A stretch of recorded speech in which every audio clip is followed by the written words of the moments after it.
नमस्कार, मैं हूं आपके साथ साधना पांडे। आज के मिड डे एजेंडा में हम चर्चा करने वाले हैं कि क्या देश का दिल नशे का नया ठिकाना बन रहा है। ऐसा इसलिए क्योंकि देश का दिल कहे जाने वाले मध्य प्रदेश की राजधानी भोपाल में ड्रग्स का इंटरनेशनल नेटवर्क पकड़ा गया। रेलवे स्टेशन से युगांडा की एक महिला गिरफ्तार हुई है। 4 करोड़ कीमत की कोकीन और क्रिस्टल मेथ जब्त हुई है। लेकिन अब सवाल सिर्फ नशे के कारोबार का नहीं रहा, सवाल है कानून व्यवस्थाओं का।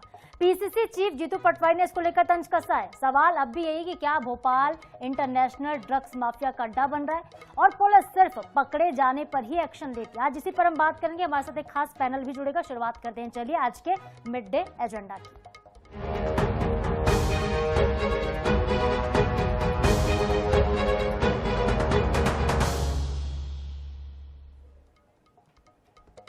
तो देश का दिल नशे का नया ठिकाना। जी हां, मध्य प्रदेश में इन दिनों नशे पर बड़ी बड़ी कार्रवाइयां सामने आ रही है। डीआरआई ने 15 दिन के अंदर भोपाल में तीसरी बड़ी कार्रवाई की और इसने एक बहुत बड़ा सवाल खड़ा कर दिया। दरअसल भोपाल के रेलवे स्टेशन पर युगांडा की एक महिला पकड़ी गई जिसके पास से 4 करोड़ रुपए का 147 ग्राम कोकीन मिला है, 370 ग्राम क्रिस्टल मेथ मिला है। ये बहुत नशीला ड्रग होता है क्रिस्टल मेथ। ये कार्रवाई डायरेक्टरेट ऑफ रेवेन्यू इंटेलिजेंस यानी कि डीआरआई की भोपाल यूनिट ने गुरुवार को की। आरोपी महिला जो है वो अमृतसर सीएसटीएम एक्सप्रेस ट्रेन से दिल्ली से मुंबई जा रही थी। डीआरआई ने ट्रेन में एसी कोच में सफर कर रही महिला को धर दबोचा है। इसके पहले 16 अगस्त की तारीख आपको याद होगी जब जगदीशपुर इलाके में एक फैक्ट्री का भंडाफोड़ हुआ। 92 करोड़ की मेफेड्रोन वहां से बरामद की गई थी। आपको बता दें कि डीआरआई के असिस्टेंट डायरेक्टर उत्सव पाराशर को गोपनीय जानकारी मिली थी कि दिल्ली से मुंबई जा रही ट्रेन में अमृतसर सीएसटीएम एक्सप्रेस में एक विदेशी महिला सवार है जिसके पास नशे का जखीरा है। और इसी के बाद टीम ने रेलवे सुरक्षा बल के साथ मिलकर गुरुवार को पाल स्टेशन पर युगांडा की महिला नाबा युंगा जरिया को उतार लिया। उसने बताया कि वो नशे की खेप पहुंचाने का काम करती है और इसके 4 दिन के बाद राजधानी एक्सप्रेस से 2 तस्करों को गिरफ्तार किया गया जिनके पास से 24 करोड़ का हाइड्रोपोनिक वीड जब्त हुआ है। अलग अलग तरह के नशे के सामान जब्त हो रहे हैं। नशे पर राजनीति अलग हो रही है। पीसीसी अध्यक्ष जीतू पटवारी सरकार को घेरने का काम कर रहे हैं क्योंकि देखिए यंगिस्तान जो है वो ड्रगिस्तान बनता जा रहा है। भोपाल नशे में इस वक्त उड़ रहा है। 2 बड़ी बड़ी फैक्ट्रियां जो कि भोपाल में पकड़ी गई हैं, लेकिन इसी बीच डीआरआई ने 15 दिन के अंदर तीसरी बड़ी कार्रवाई की। ये वही महिला जिसे आप तस्वीरों में देख रहे हैं, इंटरनेशनल कनेक्शन आप देखिए ड्रग्स का। युगांडा की एक महिला जो कि स्वीकार करती है कि हाँ वो ड्रग्स की तस्करी कर रही थी।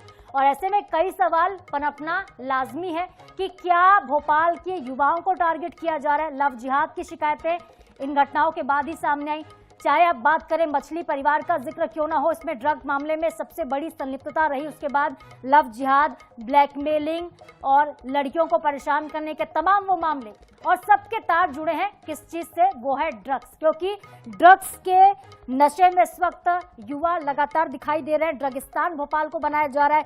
दिल्ली हरियाणा तक नशे का ये पूरा जाल फैला हुआ है। लेकिन सवाल ये कि राजधानी भोपाल ऐसे कैसे जो ड्रग माफिया है उनके लिए हजारों करोड़ का नेटवर्क बना पा रहा है। राजधानी भोपाल को ही क्यों चुना गया है? आखिरकार क्यों भोपाल के युवाओं को बर्बाद करने की कोशिश हो रही है?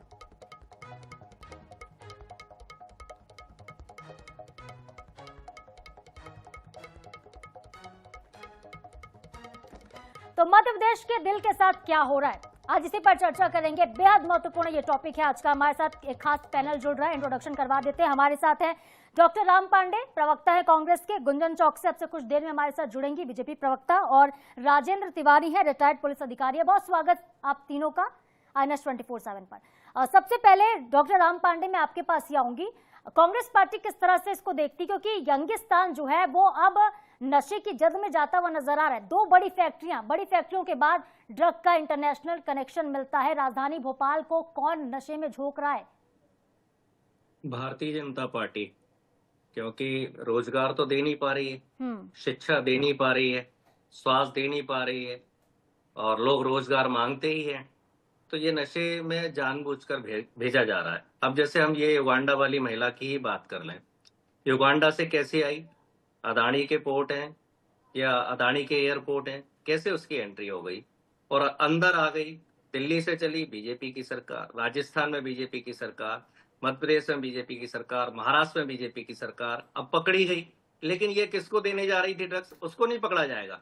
कहां से लेके आ रही थी, उसको नहीं पकड़ा जाएगा। भोपाल इंडस्ट्रियल एरिया बगरौदा, जहां सारे सरकारी अधिकारी रोज चेकिंग करते हैं, इंडस्ट्रियल ऑफिसर्स डेली चेकिंग करते हैं, वहां 1800 करोड़ की फैक्ट्री लग जाती है। 1800 करोड़ की फैक्ट्री, उस फैक्ट्री में बिजली सप्लाई किसने दी, पानी की सप्लाई किसने दी, उस फैक्ट्री को परमिशन किसने दी? वो तो बिल्कुल जहां सरकार की नजर रहती है वहां 1800 करोड़ की छोटी मोटी फैक्ट्री नहीं, बगरौदा की हो सकता है वो सबसे बड़ी फैक्ट्री हो। तो इतना बड़ा जो काम चल रहा है, अब ये महिला पकड़ी गई है, महाराष्ट्र जा रही थी, ठीक है, कुछ दिखाने के लिए 1% लोगों को पकड़ लिया जाता है। तो भारतीय जनता पार्टी के नेताओं का चुनाव का खर्चा इसी से निकलता है, इसमें बहुत पैसा मिलता है। आधा पैसा भारतीय जनता पार्टी और सरकार के जो नेता हैं, मंत्री हैं, उनकी जेब में जा रहा है, इसलिए जड़ तक नहीं जाते हैं। हम देख रहे हैं ना, 300 करोड़ की फैक्ट्री पकड़ी गई, 100 करोड़ की फैक्ट्री पकड़ी गई, मछली परिवार पकड़ा गया। अरे मछली परिवार लेके कहां से आ रहा था, किसको देके जा रहा था? डॉक्टर राम पांडे, भारतीय जनता पार्टी तो देखिए ये बात दोहराती है बार बार कि वो कार्रवाई कर रहे हैं, तब तो सच सामने आ रहा है, तब तो फैक्ट्रियां उजागर हो रही हैं क्योंकि कार्रवाई हो रही है सरकार के निर्देश पर। अब ठीक है, मैं बताया ना, ये 1% कार्रवाई करना कोई कार्रवाई नहीं होती है। और 60% ड्रग्स हमारे देश में अदानी पोर्ट से आ रहा है, गुजरात से आ रहा है। 60%। गुजरात में किसकी सरकार है, अदानी किसका आदमी है? 60% ड्रग्स वहां से आ रहा है। एक बार आपने सुना होगा 21,000 करोड़ रुपए की, और कौन पकड़ा गया, किसको सजा हुई, आज तक नहीं पता कि 21,000 करोड़ की ड्रग्स पकड़ी जाती है और सजा किसी को नहीं होती है। नेटवर्क को ध्वस्त नहीं किया जाता है। तो जब तक हम नेटवर्क को ध्वस्त नहीं करेंगे, एक आदमी एक महिला को पकड़ लिया उससे कुछ नहीं होगा। ये महिला के यदि पीछे पड़ जाएंगे तो पूरे हिंदुस्तान का नेटवर्क ध्वस्त हो जाएगा। भाई इसके कस्टमर कौन है, सप्लायर कौन है, ट्रांसपोर्टर कौन है?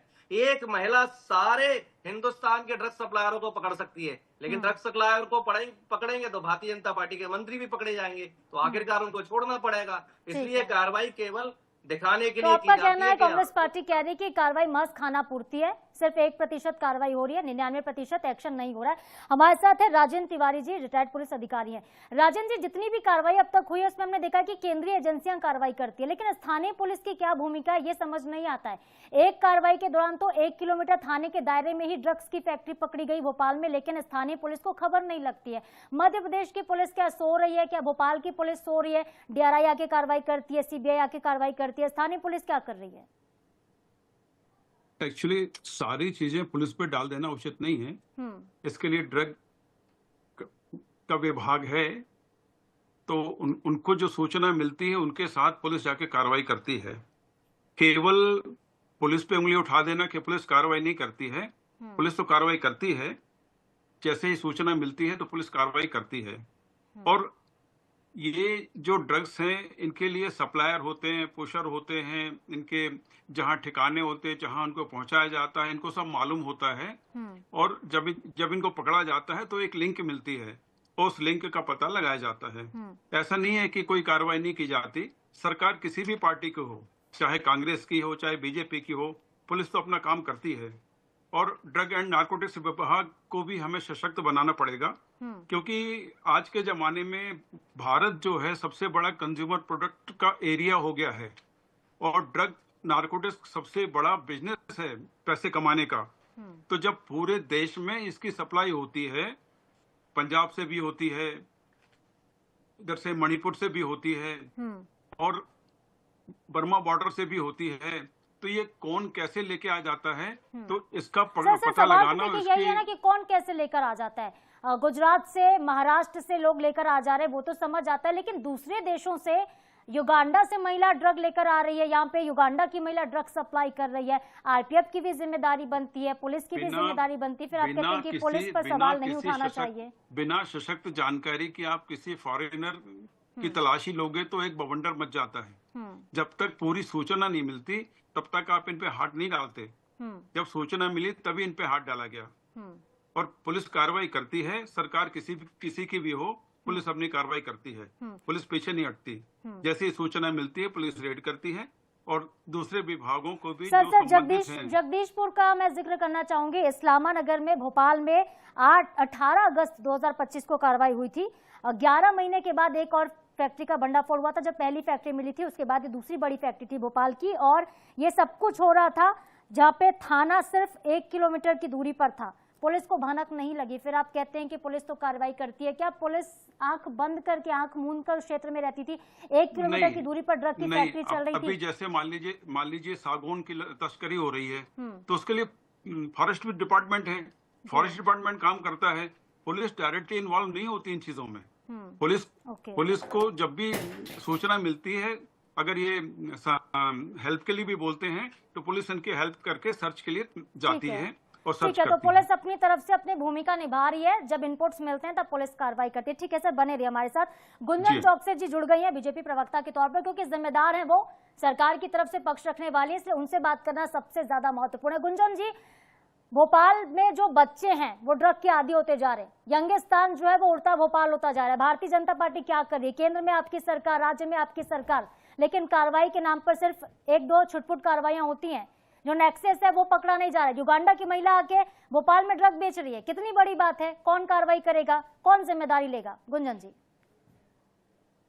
देखिए, हमारे माननीय गृह मंत्री अमित शाह जी के नेतृत्व में केंद्र सरकार और मध्य प्रदेश सरकार ने जितने भी नशीले पदार्थ के खिलाफ जो भी सख्त कार्रवाई की है, और एक बार नहीं, ये कई मंचों से वो मंशा साफ की है। ये लड़ाई सिर्फ कानून और व्यवस्था तक सीमित नहीं रखी है, इसको एक सामाजिक आंदोलन को किस तरह के रूप में इसको आगे बढ़ाना है, उस पे भी नशा मुक्त भारत के लक्ष्य के साथ भारतीय जनता पार्टी की सरकार ये काम कर रही है। और कई एजेंसियों के माध्यम से भी लगातार कार्रवाई हो रही है। इसमें अगर मैं प्रशासनिक कार्रवाई की बात करूं तो कानून सख्त है, कानूनी कार्रवाई बहुत सख्ती से की जा रही है, FIR तत्काल रूप से हो रही है, गिरफ्तारियां बढ़ रही हैं।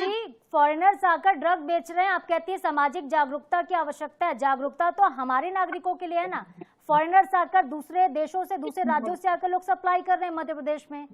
देखिए, भारतीय जनता पार्टी की सरकार, डॉक्टर मोहन यादव जी की सरकार नो टॉलरेंस की रीति नीति पे आगे काम कर रही है। किसी भी रूप में यहाँ पे अपराधियों को बख्शा नहीं जाता, अपराध को मध्य प्रदेश में पनपने नहीं दिया जाएगा। अगर मैं आपको आंकड़ों की भी बात कर लूं तो 2014 और 2024 के बीच की अगर मैं आंकड़ों की बात कर लूं, ड्रग संबंधित मामलों में 4000 से ज्यादा FIR दर्ज हुई है और 6300 से ज्यादा गिरफ्तारियां भी हुई हैं। और ये संख्या अगर मैं तुलना करूं भारतीय जनता पार्टी के मध्य प्रदेश में, तो ये तुलना करने पे संख्या काफी अधिक है। तो आपको आंकड़ों पर भी जाना पड़ेगा। हमारे देश के यशस्वी प्रधानमंत्री श्री नरेंद्र मोदी जी के नेतृत्व में भारतीय जनता पार्टी नशा मुक्त भारत के जो संकल्प के साथ आगे बढ़ रही है। और इसको मैं आपको एक आंकड़ा पेश करती हूँ। जो सबसे पहला बड़ा खुलासा हुआ था बागरोड ड्रग फैक्ट्री का अक्टूबर 2024 में, उसमें महाराष्ट्र के कुछ लोग अब भी फरार चल रहे हैं। घनश्याम मीणा है, ओम प्रकाश पाटीदार हैं, शोएब लाला जो कि मुख्य साजिशकर्ता बताए जाते हैं,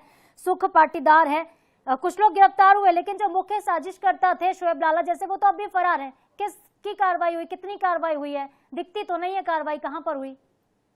देखिए साधना जी, मैं आपको वही आंकड़े बता रही हूँ कि कितनी गिरफ्तारियां हुई इन 10 वर्षों में, कितनी वसूली हुई। 5 लाख से ज्यादा किलोग्राम नशीले पदार्थ जब्त किए गए 14 से 24 के बीच में। 22,000 करोड़ की जो अधिक मूल्य की जो धनराशि है, उसके जो नशीले पदार्थ हैं उसे जब्त किए गए। 2024 की सिवा अगर मैं बात करूं तो जो कानून प्रवर्तन एजेंसियां हैं उसमें 25,330 करोड़ मूल्य के मादक पदार्थ जब्त किए गए, जो 2023 की तुलना में भी 5% ज्यादा है। तो हम तो आपके सामने आंकड़े रख रहे हैं। तो यही बात हो गई ना, आप लोग जितना जब्त करते जा रहे हैं वो लोग उतना ज्यादा और बेचते जा रहे हैं। जब हुई जितना फैक्ट्रियां खड़ी कर दी गई भोपाल हुई, तो नशा मुक्त भारत की तरफ कानूनी कार्रवाई भी हो रही है। भारतीय जनता पार्टी की सरकार इसमें संकल्पित है, प्रतिबद्ध है और आगे बढ़ रही है। अगर आप 2004 से 2014 के बीच के आंकड़े देखें तो उससे आपको फर्क समझ में आएगा। ये डॉक्टर राम पांडे, मैं आपके पास आती हूँ। कितने संतुष्ट हैं भारतीय जनता पार्टी की प्रवक्ता के आंकड़ों से, जो बता रही कि हमने तो कार्रवाई की है, इतनी जब्तियां अब तक हो चुकी है, इतना एक्शन हुआ है? ये तो तोते की तरह बोलते रहते हैं ऐसे। आप तो धरातल पर देखिए, आप भोपाल में चले जाइए, शाम का टाइम हो, 8-9 बजे का अंधेरा हो, भोपाल का कोई भी पुल हो, वहां आपको नशेड़ी मिल जाएंगे, चरस, गांजा, अफीम पीते हुए। आम लोगों को वहां से निकलते हुए डर लगता है। आप जितने भी मध्य प्रदेश में क्राइम हो रहे हैं, जितने भी मर्डर हो रहे हैं, जितने भी बड़े बड़े केस हो रहे हैं, उसमें पीछे यही पाया जाता है कि ये नशे में किया गया है। आप शराब की दुकानें देख लीजिए, अवैध शराब की देख लीजिए। अवैध शराब का कारोबार मध्य प्रदेश में वैध शराब के कारोबार से डबल चल रहा है। हम आए दिन सुनते हैं ना कि 25 लोग मर गए, 50 मर गए, 75 मर गए, 100 मर गए।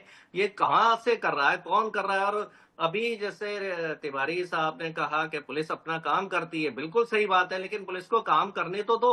अभी भारतीय जनता पार्टी के एक नेता ने कलेक्टर से कहा, तू चोर है, तेरे मुंह में मुक्का मारूंगा। बताइए उस नेता पर कोई कार्रवाई हुई क्या? जब उस नेता पर कार्रवाई नहीं हुई, जो कलेक्टर को धमकी दे रहा है, जो कलेक्टर एसपी को ऑर्डर देता है, जो एसपी टीआई को ऑर्डर देता है, तो फिर अपराधियों के तो हौसले बुलंद होंगे ना। आज कलेक्टर को धमकी दी है, कल टीआई को मिलेगी, परसों एसपी को मिलेगी। तो भारतीय जनता पार्टी के नेता कलेक्टर, एसपी, टीआई को कुछ समझते नहीं है, अपराधियों को छुड़ा ले जाते हैं। अब आप देखिए, रघुराज कंसाना, एक बीजेपी के विधायक, डकैती का केस लगा उन पर, और जब वो कांग्रेस में थे, बीजेपी सरकार ने उन पर डकैती का केस लगा दिया। उन्होंने बीजेपी ज्वाइन कर ली, उनका डकैती का केस हटा लिया। मतलब जितने भी अपराधी हैं वो बीजेपी ज्वाइन कर लेते हैं। जितने भी ड्रग्स सप्लायर हैं, जो भी बलात्कारी भ्रष्टाचारी हो, उस पर कार्रवाई बंद हो जाती है। क्योंकि रघुराज कंसाना का नाम इसके पहले डिबेट में आया था, आज उन्होंने कुछ स्टेटमेंट भी दिया है कि भिंड की घटना भी कल परसों की है। ये सारी जानकारियां मैं आपको लेटेस्ट जानकारियां दे रहा हूं। तो ये पूरे देश को, मध्य प्रदेश को इन्होंने ड्रग्स का हब बना दिया है। हर जगह, गली मोहल्ले में हर जगह ड्रग्स का काम चल रहा है। झाबुआ गुजरात कॉरिडोर खुला हुआ है, सरेआम। गुजरात में शराब बंद है, लेकिन झाबिया अलीराजपुर में आप कभी भी चले जाइए, आपको मिलेगा। मध्य प्रदेश की हर सड़क पर, हर जगह पुलिस खड़ी रहती है वसूली करने के लिए, और फिर भी ये ड्रग्स सप्लायर निकल जाते हैं। 1800 करोड़ की फैक्ट्री लग जाती है। सोचो कितने बड़े उसमें कंटेनर आए होंगे। जो चेकिंग चल रही थी, वो चेकिंग वालों ने क्यों छोड़ दिया? क्योंकि ऊपर से दबाव रहता है। तो ये जो पैसा है, किसका दबाव है? ड्रग्स का, गुंजन चौक से जिसे पूछते हैं कि किसका दबाव है, किसका संरक्षण मिल रहा है। गुंजन जी, 100 करोड़ की मछली पकड़ी गई, लेकिन जो बड़ी मछलियां थी अब भी वो बाहर हैं।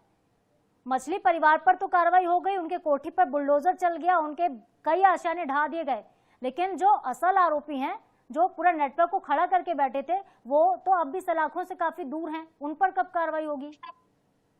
देखिए साधना जी, ये जो कोठी पे बुलडोजर चला था वो किस वर्ष बनी थी? क्या मुझे याद दिलाना पड़ेगा? जब कांग्रेस का यहाँ पर शासन था मध्य प्रदेश में, दिग्विजय सिंह जी के समय पे वो कोठी बनी थी। तो ये साफ समझ में आता है कि समर्थन किस सरकार का उसको मिला था, किस पार्टी का मिला था। भारतीय जनता पार्टी की सरकार में डॉक्टर मोहन यादव जी के नेतृत्व में जो कार्रवाई हो रही है उस मामले में, वो आप सबके सामने है। जिस तरह बुलडोजर कार्रवाई की बात कर लें, कानूनी कार्रवाई की बात कर लें, जो प्रक्रिया है जो अपनाई जा रही है वो सिर्फ अपराध को रोकने के लिए है, कठोर से कठोर सख्ती से उस कानून के पालन के लिए है। किसी भी रूप में अपराधी को बख्शा नहीं जाएगा। और रही बात ड्रग्स के, अगर हम मामलों की बात कर ले, तो अंतरराज्यीय समन्वय से मध्य प्रदेश सरकार ने गुजरात के एटीएस और एनसीबी दिल्ली जैसी केंद्रीय एजेंसियों के साथ मिलकर भोपाल में एक संयुक्त रूप से एक अभियान चलाया है, जिसमें ड्रग्स की बड़ी जो खेप है वो पकड़ी गई। मुख्यमंत्री डॉक्टर मोहन यादव जी ने भी सहयोग के लिए आभार भी व्यक्त किया। अंतरराज्यीय समन्वय का ये बहुत अच्छा उदाहरण है, जिसको तीनों एजेंसियों ने मिलकर दिखाया कि हम अपराध को रोकने के लिए सामूहिकता से, चाहे केंद्र हो चाहे प्रदेश हो, मध्य प्रदेश की बात कर लें या केंद्र की, भारतीय जनता पार्टी की सरकार एजेंसियों के सहयोग से ड्रग माफिया को पकड़ने के लिए हर वो पहल कर रही है। चाहे कानूनी पहल हो, कार्रवाई हो, गिरफ्तारी हो, उस प्रक्रिया को जल्द करना हो, रेड्स हो, उसमें जो जब्ती हो ड्रग्स की, या पुनर्वास पे भी जोर दिया जा रहा है कि किस तरह ये ड्रग्स के जो उसमें जो फंस जाते हैं बच्चे, युवा बच्चे, उनको भी किस तरह पुनर्वास करके उनको उन केंद्रों में भेजा जाता है, ताकि ये दोबारा भविष्य में इस तरीके की घटना घटित ना हो। तो जो प्रयास है इसी से रामपाल मंशा आपने तो समझ में सुना आती ही है कि कि भारतीय मछली जनता परिवार वाला पार्टी की केस भी सरकार आप लोगों के मत्थे मर दिया गया है कि आप लोगों के टाइम पे कोठी बनी है। इतना बड़ा कारोबार, शाहवर मछली, यासीन मछली पकड़े जाते हैं, राजस्थान से गुजरात से ड्रग्स लेकर भोपाल में सप्लाई कर रहे थे, लड़कियों के साथ बलात्कार को बढ़ावा दे रहे थे, लड़कों को बलात्कार के लिए प्रोत्साहित कर रहे थे, उनको सारी फैसिलिटीज फार्म हाउस प्रोवाइड करवा रहे थे, लेकिन उनकी जो कोठी बनी वो दिग्विजय सिंह के शासनकाल में बनी, भारतीय जनता पार्टी कह रही है। देखिए 2003 में दिग्विजय सिंह जी की सरकार चली गई, कम से कम 22 साल हो गए, 22 साल तक इन्होंने कार्रवाई नहीं की। और विश्वास सारंग कहते हैं प्रेस कॉन्फ्रेंस में कि मछली परिवार ने हमको 350 जीप दी थी चुनाव प्रचार के लिए, और मछली परिवार ने उन 350 जीप का हमसे किराया भी नहीं लिया। यह प्रेस कॉन्फ्रेंस में विश्वास सारंग कहते हैं। तो इनकी पार्टी के नेता हैं मछली परिवार के लोग, आपके उनके फोटो, पदाधिकारी, अल्पसंख्यक विभाग के अध्यक्ष, सब कुछ मछली परिवार जो है वो 22 साल में भारतीय जनता पार्टी के कारण वो पाला गया, पोसा गया, बढ़ा गया। और अभी भी देखिए इतना बड़ा कांड में मछली परिवार फंसा है, लेकिन वो ड्रग्स कहां से लाता था, कहां भेजता था, इस पर कार्रवाई नहीं हुई है। उस अकेले पर कार्रवाई हुई है। मैं बार बार यही कह रहा हूं कि जब तक हम नेटवर्क को नहीं तोड़ेंगे तब तक कुछ नहीं होगा। अदानी एयरपोर्ट पे 21,000 करोड़ की ड्रग्स पकड़ी जाती है। 21,000 करोड़ की ड्रग्स लाने वाला कौन था और वो ड्रग्स जा कहां रही थी? जब तक हम पूरे नेटवर्क को ध्वस्त नहीं करेंगे तो कुछ नहीं होगा। यहाँ पे एक और एड ऑन करना चाहूंगी गुंजन जी, एक जानकारी जो मुझे मिल पा रही है कि शफीक मछली जो कि मछली परिवार में ही आते हैं, वो बीजेपी में अल्पसंख्यक मोर्चा के एक बहुत बड़े नेता भी रह चुके हैं। फिर आप कहेंगे कि आरोप लगा रहे हैं कांग्रेस वाले सिर्फ, भारतीय जनता पार्टी से जुड़े रह चुके हैं शफीक मछली। आरोप उतने ही निराधार हैं। आप बताइए, मैं अगर उदाहरण देना शुरू करूं, मैंने तो आपके सामने आंकड़े रखे हैं ना, 2004 से 2014 के बीच के आंकड़े। ये बता दें 2004 से पहले क्या था, ड्रग माफियाओं पे कितनी कार्रवाई हुई थी, कितनी एफआईआर हुई थी, कितनी जब्ती हुई थी। मैंने तो आपको बताया वर्तमान जो है नशे में उड़ रहा है, भोपाल वासी, भोपाल के युवा नशे की जद में जा रहे हैं। आप कहाँ 22 साल पुरानी बातें कर रही हैं। जब्त किया गया, गिरफ्तारियां के 6,300 गिरफ्तारियां हुई। तो ये जो 10 साल के, मैं तो आंकड़े बता रही हूँ, नहीं आंकड़े बता के बताएं ड्रग माफियों। ठीक है, आप कहती हैं गिरफ्तारियां हुई, कार्रवाई हुई, लेकिन मुझे तो देखिए ना मुझे नजर आ रहा है ना ही जनता को दिखाई दे रहा है, क्योंकि अगर कार्रवाई हो रही होती तो इस तरीके से ये व्यापार फल फूल नहीं रहा होता, दो बड़ी फैक्ट्रियां नहीं होती। और फैक्ट्रियां बनी क्यों है ये समझना बेहद आवश्यक है। राजेंद्र तिवारी जी, मैं आपसे पूछना चाहूंगी कि आखिर भोपाल को ही ड्रग माफिया क्यों चुन रहे हैं, क्यों भोपाल को ही नशे के जद में जकड़ा जा रहा है, भोपाल ही क्यों? फैक्ट्री के लिए क्या यहाँ पे क्या ऐसी चीजें हैं, क्यों अनुकूल है माफिया के लिए भोपाल? सबसे पहले मैं ये बात क्लियर कर दूं कि ये देश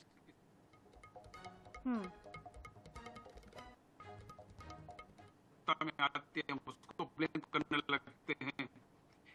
ये जो कार्रवाइयां हैं सतत प्रक्रिया है, कार्रवाई के साथ में सर नेटवर्क की समस्या, हम आपको सुन नहीं पा रहे हैं और समय भी हमारे पास काफी कम है। बहुत शुक्रिया आप तीनों का हमारे साथ जुड़ने के लिए, इतने महत्वपूर्ण विषय पर बातचीत के लिए। तो देखिए सिर्फ पुलिस या सफलता नहीं, सिस्टम पर कई सवाल खड़े होते हैं, लेकिन देखना ये होगा कि इस पर आगे कार्रवाई क्या होती है, क्योंकि ये सवाल है युवाओं के भविष्य का। क्योंकि हमने उड़ता पंजाब पिक्चर तो देखी है, लेकिन हकीकत में अगर उड़ता भोपाल नजर आएगा तो शायद इसे कोई बर्दाश्त ना कर पाए। फिलहाल के लिए मिड डे एजेंडा में इतना ही। खबरों के अपडेट्स के लिए आप बने रहिए NH 24/7 के साथ। नमस्कार।